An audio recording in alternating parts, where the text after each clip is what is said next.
आपने भारत के हिंदू मंदिरों के बारे में बहुत सारी अद्भुत कहानियां सुने होंगे। आज हम आपको ऐसे ही एक हिंदू मंदिर के बारे में बताएंगे जिसके बारे में यह कहा जाता है कि जिस पहाड़ी पर यह मंदिर विराजमान है उस पहाड़ी के गर्भ से शुद्ध घी की नदी बहती है। यह बात आपने किसी मंदिर के बारे में पहली बार सुना होगा और आपको ये बात झूठी लग रही होगी, लेकिन कुछ लोगों की नजर में यह बात सच है।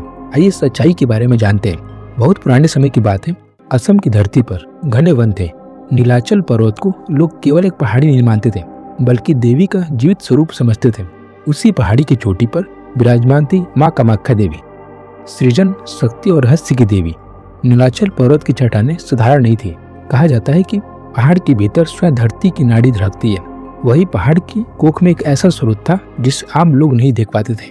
कहते हैं कि एक वर्ष अम्बुबाची के दिनों में जब पूरा पर्वत मौन हो गया और मंदिर कपाट बंद कर दिए गए, तब पहाड़ की तलहटी पर रहने वाले लोगों ने कुछ अजीब देखा। एक पतली सी धारा पहाड़ से नीचे उतर रही थी, लेकिन यह साधारण पानी नहीं था।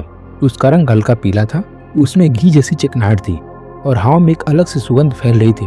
लोग चौंक गए। गांव के बुजुर्गों ने कहा कि यह कोई साधारण जल नहीं है, यह माँ की शक्ति का प्रवाह है। शक्ति परंपरा में घी को जीवन, पोषण और सृजन का प्रतीक माना जाता है। माँ कामाख्या स्वयं सृजन की देवी है, इसलिए भक्तों ने विश्वास किया कि यह धारा शुद्ध घी की नदी है जो पर्वत के भीतर से निकलकर कुछ समय के लिए प्रकट होती है।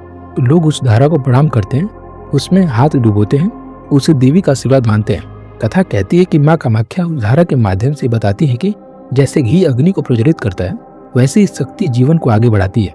इसी कारण अम्बुबाची के समय मंदिर बंद रहता है और जब पुनः खुलता है तो श्रद्धालुओं को रक्तवर्णी वस्त्र और प्रसाद दिया जाता है, जो धरती की उर्वरता का प्रतीक है।